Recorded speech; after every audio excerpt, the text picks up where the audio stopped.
Hello, my name is Mang. I love helping people to feel strong as they confront the various challenges of life. Welcome to The Truth About Us, a podcast where you will hear about the things you know very well, discussed in some strange but necessary ways. Our title for today is The Mind, the power within each one of us.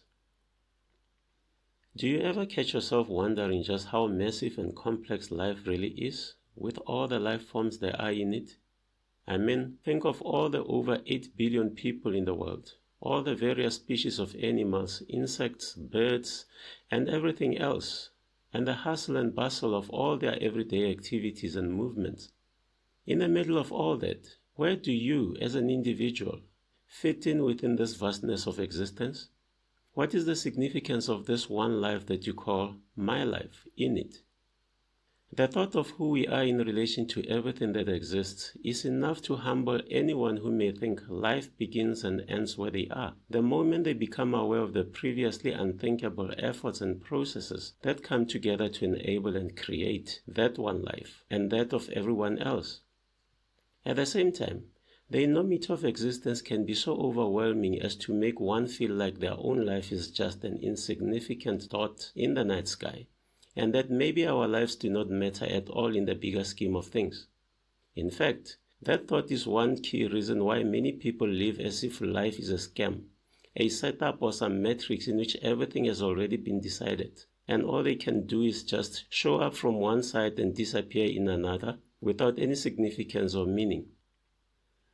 Yes, we don't think we matter that much to can change anything about life and how we live in it. And this is a state of despondency in which we drift aimlessly through life, barely hanging on, ever wondering why it is all worth the suffering.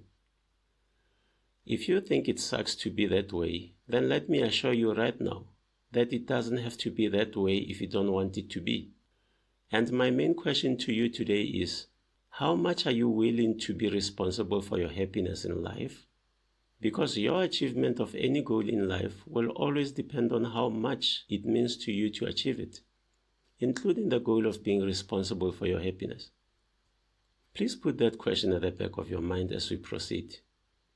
Now, just imagine yourself holding a ripe banana in your hand. You want to eat it immediately, so you start peeling it and eating it. You look around for a trash can to put the peels into, but you can't find any. It's just a peel, and it can't be worth the effort of running around looking for the best place to put it in. Then you toss it to the ground and proceed on your way. A few moments later, after you've disappeared around the corner, someone slips on the peel and hurts themselves. In the rush to take them to hospital, the car they are in collides with another on the freeway. When you get home later that day, you turn on the news and you see pictures of a freak accident on the freeway, and you can't help but wonder what has gotten into people to be so careless and driving at such high speed even with so much traffic on the roads. Of course, there is no mention of the banana peel and the fact that everything that is on the news that day is all about that peel, while you are the main newsmaker of the day and the only thing missing in the news is the mention of your name. You then switch off the TV and move on with other things, feeling totally disconnected from the crazy things that people do out there. Now, take a step back and bring some focus onto yourself a little. Try to think about everything that you did since you woke up this morning. Everything you thought of, everything you said to someone around you or on the phone, all the places you went to and whatever you did there. And with that, please allow me to ask, how much of the things you do will affect how people will behave in the world in a week or in the next 10 years? What conversations will they have with each other because of the things you have done today? How will that affect the politics of your country, of the world, or even the things you see on TV? Of course, you may not be able to figure that out, but at least, do you think there is ever a connection between the things you do every day, even in private, and events that you see unfold in the world? Every day you see different things happen in the world. Some are preferred and some are not. We welcome those that are good and may even regard them as rewards of some sorts. And when the bad things happen, we shun them, regarding them as some form of punishment, even when we may not know who is punishing us and for what reason. Much of our lives are filled with uncertainty, mostly because we do not understand the relationships of cause and effect as they unfold within us, between our minds and our bodies, and between us and the environment in which we live. Let's start by talking about the relationships between us and the environment in which we live. Do you know that anything that you ever do or create starts first in the mind as a choice you make from many options? The decision is made in your mind, and the options you have are the many ideas whirling in your mind, the wishes, the possible means and methods, and the next thing that you will end up doing physically is only a result of the one idea that you thought was the best among the ones you had. That is how we end up wearing the specific clothes we are wearing today, their colors and design. The fact that we always choose our ideas holds true whether we engage in self-initiated actions such as cooking breakfast or reacting to an emergency. We often regard accidents as involuntary incidents that happen because of what other people do and discount our culpability in them. And indeed, we know many situations where something pleasant or unpleasant had happened to us, and we could not claim responsibility for it happening because we did not even know it was going to happen, right? Well, not so different from what a willful soccer player would do, who kicks another and then holds up their hands in an appeal to the referee to book the victim, is it? However, if we were to look closely into accidents in our lives, we would always find someone or something that initiates the action that causes everyone to be involved in an accident. A reckless driver or a stray animal on the road. Sometimes the one whom we think has initiated the action may also have been reacting to something initiated by someone else, or even by us, without us being aware of it. Anyway, we would still see people in that same situation doing different things in response to the actions of one person, each one of them according to what they think is the best thing to do. The activities happening in a situation that involves many people are many and complex, but in the end, each activity is carried out by someone who has various options out of which they choose what they regard as the best one and carry it out. Of course, sometimes we regard the available options to be limited, such as in situations that we regard as being between the rock and the hard place. However, even in that, we still make a choice based on what we believe is the best option between the rock and the hard place. For us to understand the things we create and the power we have to correct our miscreations, we need to understand the environment in which we create, our reality, as well as the tools we have for creating, our minds. Life becomes enormous and complicated when we view it from the level of our everyday activities. And yet, viewed from its structural level, it is simple and everything in it could be placed in its rightful place in order for us to develop the confidence necessary to embrace it. Let us now talk about reality. Reality is everything that we have ever known as existence or reality. It is made of three things: the purpose for which all things exist, the life that is aware of this purpose, and everything else that serves this life to achieve its purpose, the means to an end. You, me, everyone and everything in the universe, all of us collectively are a means to a purpose. You may right here ask if at all there is a singular purpose to life, and my unqualified answer to that would be yes. We all have a common purpose for existing. That purpose is happiness and the sharing of it with all who have the same purpose, including those who may not be aware of it. Purpose is the first and primary aspect of existence. It is the reason for existing. Everything exists for a reason.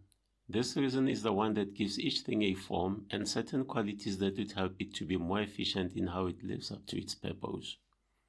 A cup has all the qualities that would make it more efficient for scooping a liquid. Its form is a result of the purpose that its creator had in mind. This is the same with everything else in the world.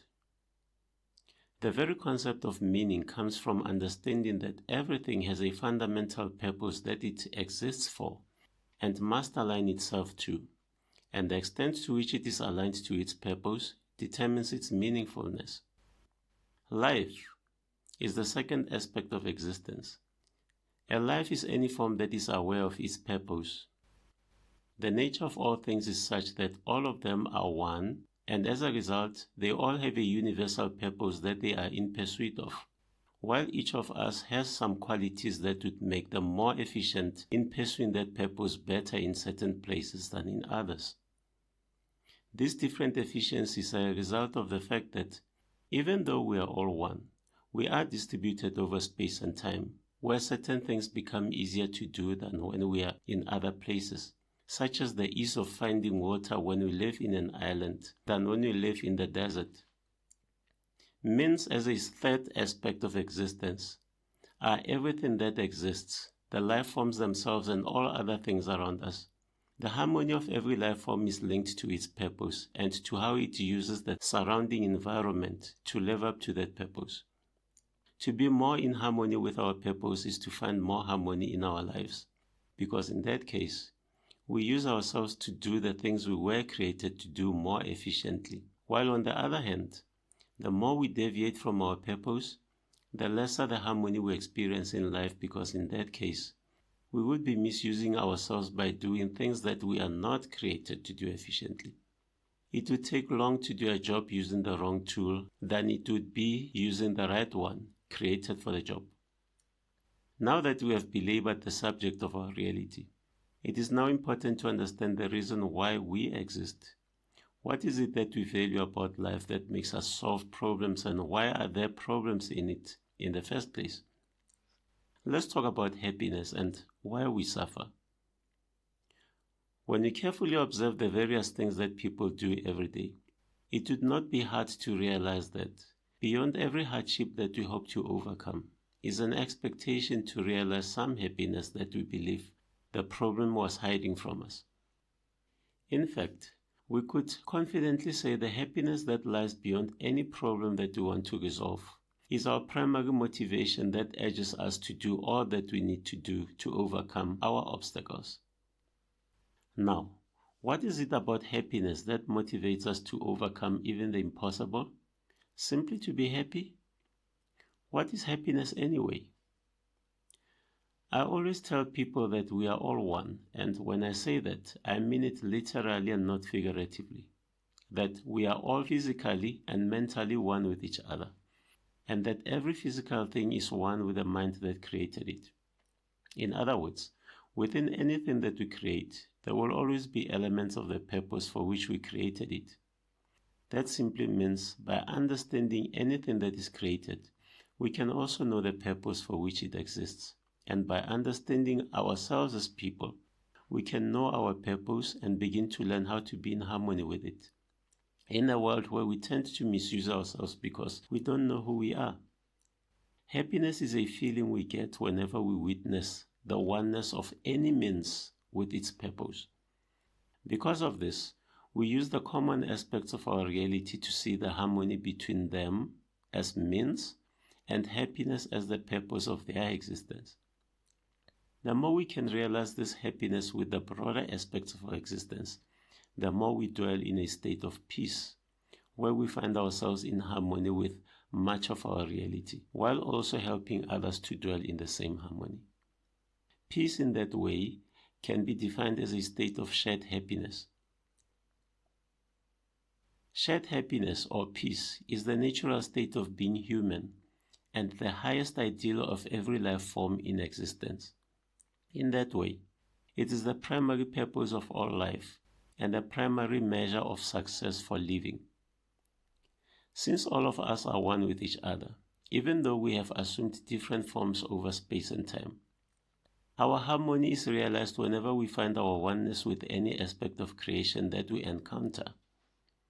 Happiness is a feeling we experience whenever we notice some sameness between us and someone or something that we encounter.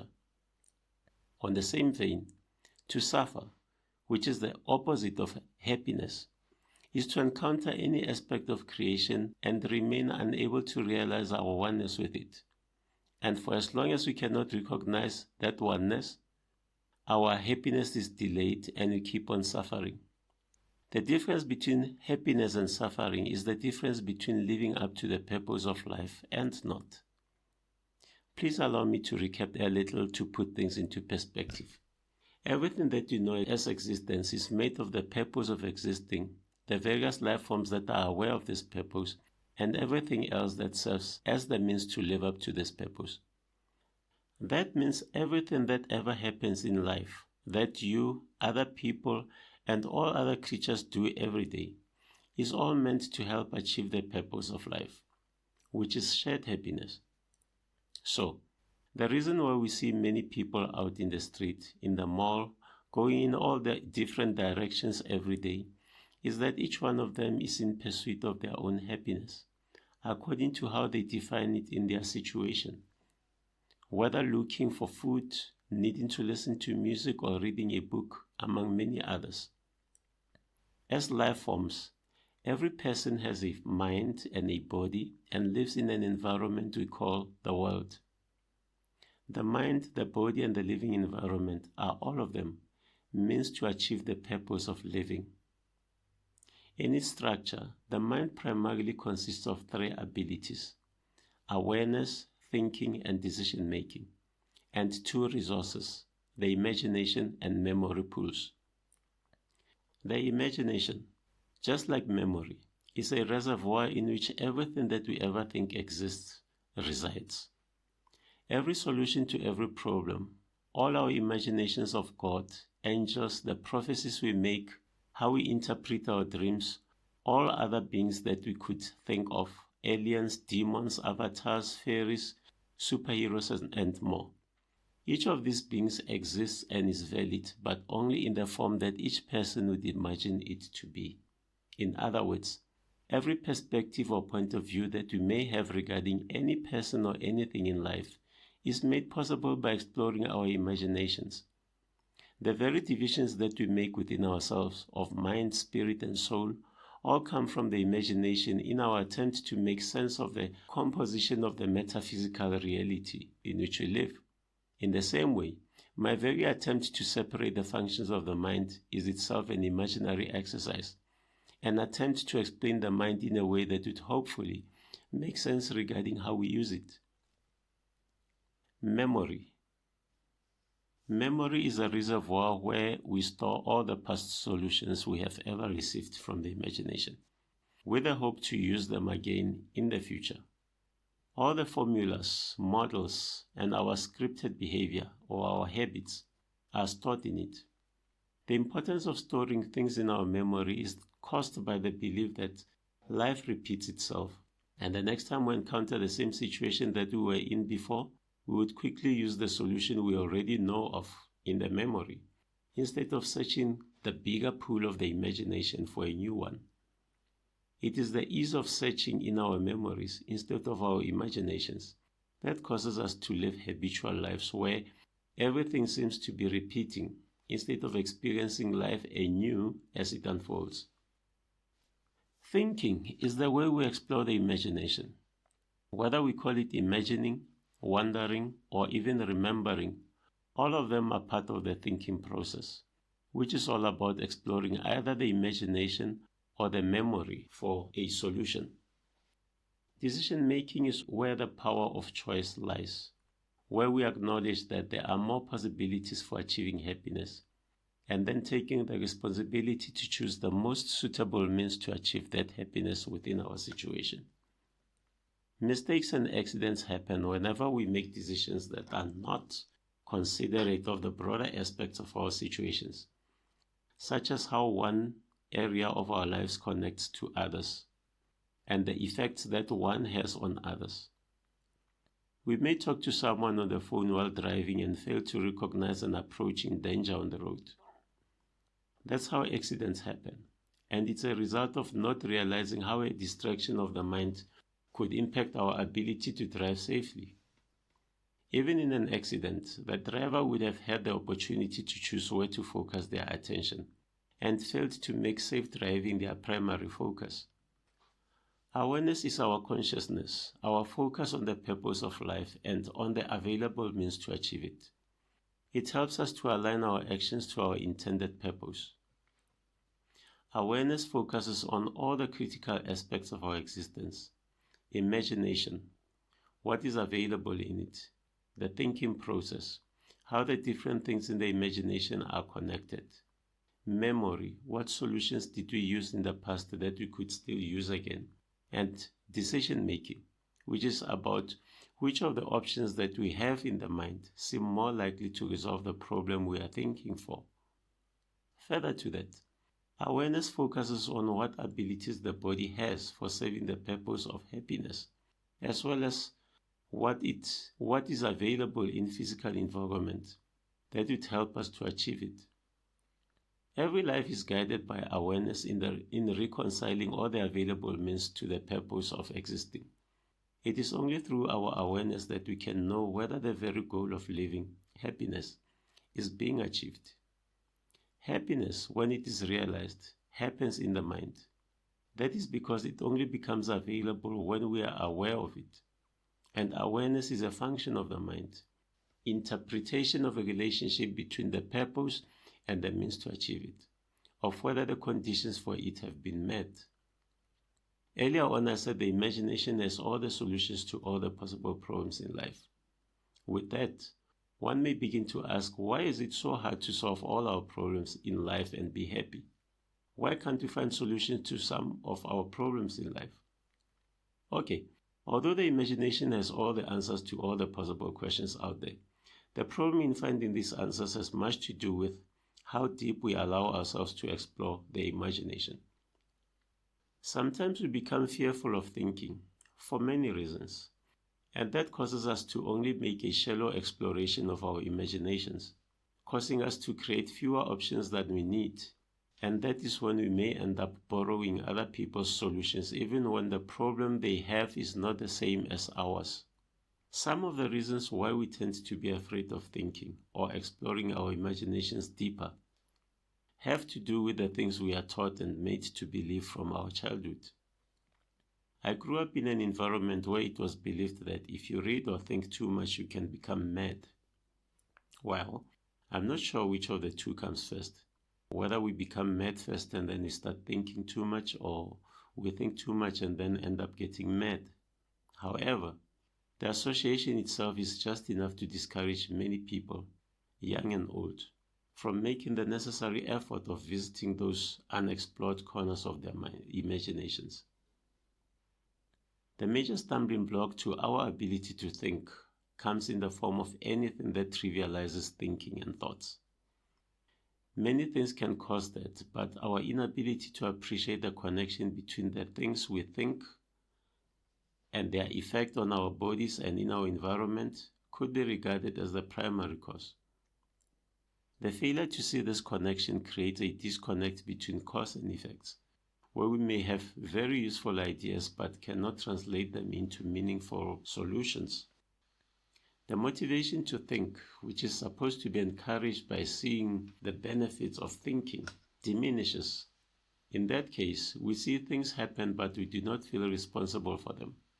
And then we begin to appeal to others to give us the solutions we need or to solve our problems, because we cannot see how we are the ones causing them. We live in the same reality with each other and sharing the same elements of reality around us.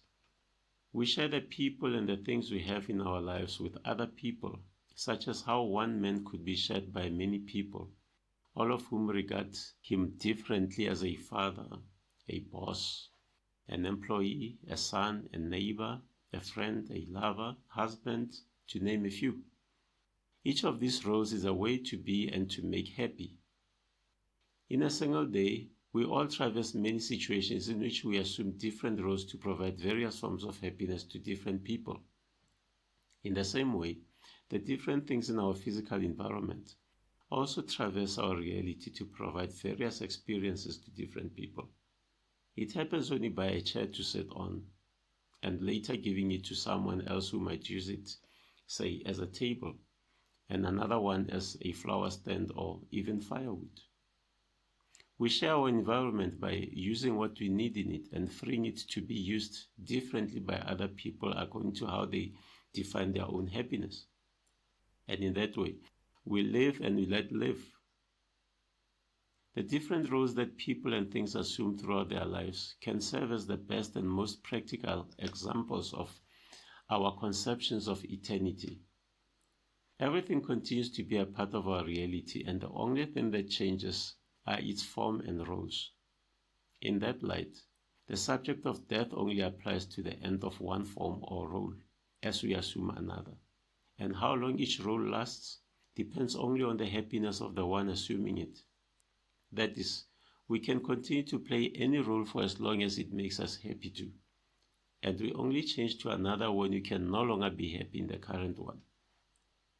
The eternity or limitlessness of happiness in any life form lies with our ability to think and explore our imaginations so deeply and widely that we even discover unlimited possibilities to be happy. In fact, the happiest people in life are those who can explore their minds enough regarding any one thing they have and realize various forms of happiness from it, that they have no need to pursue other things for the same happiness. In our money-driven way of life, the primary cause of our insatiable pursuit of money is the waste that comes when we have it. When we have money, we tend to think more in terms of replacing things than preserving and reusing them. To reuse things requires repurposing them, and that requires the use of the imagination. However, if we have enough money to replace instead of repair, we do not allow ourselves the necessary mental exercise in exploring various perspectives and finding happiness with what we already have, instead of getting something new. The penchant to use money as a solution, instead of exploring our minds for an even more efficient one, can be seen in how often we change our cell phones. Usually not because they are broken and could no longer serve their purpose, but simply because money makes it easier to buy another one, even if it may not be necessary, even when we are going to use the new phone exactly as we did the one we are replacing. The ability to think or explore the various perspectives in our imaginations makes happiness quicker to realize, because the more we find various ways of being happy with any one person or thing that we have, the less time and effort you spend looking for someone or something else. It helps us to stop going out looking around for something that we already have and begin to appreciate more of the things and people we already have in our lives. Now, please allow me to take you back to where we started, by asking you again to think about everything that you did since you woke up this morning, and all your interactions with other people and your environment. Now, tell me, if you woke tomorrow, looked around and find that you live in a messed up world, would you believe me if I told you that the power to change it lies in your ability to take responsibility for your part in the mess? Because in that belief is your enormous power as a person, your oneness with not only the good of life, but the bad of it, and the fact that any place where each of us is the right place from which to begin meaningful change. All we need is to bring the full might of our minds to bear upon our everyday situations, the power of the imagination, of thinking, of memory, decision-making. Our physical abilities, the things in our environment, and with that, apply the predominant power of awareness, which begins to help us to align all that we do with the purpose for doing it. The quality of anything that we do, regardless of what it is, begins to increase the moment we bring more awareness to it. Call it focus or attention, because with more awareness, we begin to see the details, and in the little details, that is where we see our power. The same way a big ship could be steered by a small steering wheel, or even a click of a computer mouse. So, go to sleep every night, rest yourself when you must, because all that rest helps your mind to be wakeful and alert during the day. And in that alertness, you can begin to see the extent to which you contribute in creating your circumstances. And even more, catch those negative thoughts in your head whenever they try to obscure your true identity, your oneness with all that makes you strong and happy, and the power that comes with knowing that. With that, I will end here. I hope you found the episode empowering in some way. If that is the case, please like and also subscribe to my podcast and YouTube channel so you can get notifications regarding new episodes or anything that you think you might find helpful. Thank you.